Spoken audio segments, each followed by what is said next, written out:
প্রায় ৬ মাসের যুদ্ধে ইরানকে দমাতে না পেরে যুক্তরাষ্ট্রের সম্ভাব্য পারমাণবিক হামলার জোর গুঞ্জন চলছে আন্তর্জাতিক মহলে।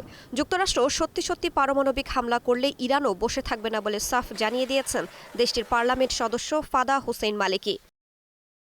ইরানি একটি সংবাদ মাধ্যমকে দেয়া সাক্ষাৎকারে তিনি বলেন, মার্কিন প্রেসিডেন্ট ডোনাল্ড ট্রাম্প এমন বুদ্ধিহীন সিদ্ধান্ত নেবেন এটা বিশ্বাস করা কঠিন হলেও পারমাণবিক হামলার শঙ্কা একেবারে উড়িয়েও দেয়া যায় না।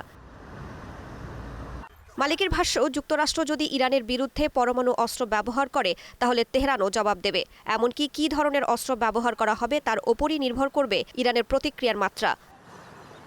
ইরানের এই আইন প্রণেতা তেহরানের হাতে পরমাণু অস্ত্র থাকার দাবি না করলেও যুক্তরাষ্ট্রকে সতর্ক করে বলেন, ইরানের হাতে রয়েছে একাধিক সামরিক বিকল্প। ওয়াশিংটনের যে কোনো পদক্ষেপের জবাব দেয়া হবে একই মাত্রায় অথবা তার চেয়েও বেশি শক্তিতে। ইরানের অনেক অস্ত্র ও সামরিক সক্ষমতা এখনও প্রকাশ্যে আসেনি। তেহরান এখন শুধু প্রতিরক্ষামূলক অবস্থানে নেই, বরং সক্রিয় ও আক্রমণাত্মক প্রতিরোধের সক্ষমতায় এগিয়েছে।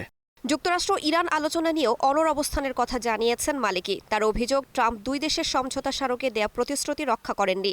বলেন, যুক্তরাষ্ট্র আগের প্রতিশ্রুতি বাস্তবায়ন না করা পর্যন্ত আলোচনায় ফিরবে না ইরান। ইরান ও ওমানের মধ্যে চলমান আলোচনা আলাদা দ্বিপক্ষীয় প্রক্রিয়া বলে উল্লেখ করেন মালিকি। ওই আলোচনায় যুক্তরাষ্ট্রের অংশগ্রহণ তেহরান প্রত্যাখ্যান করেছে বলেও জানান তিনি। রাইসা জান্নাত, স্টার নিউজ।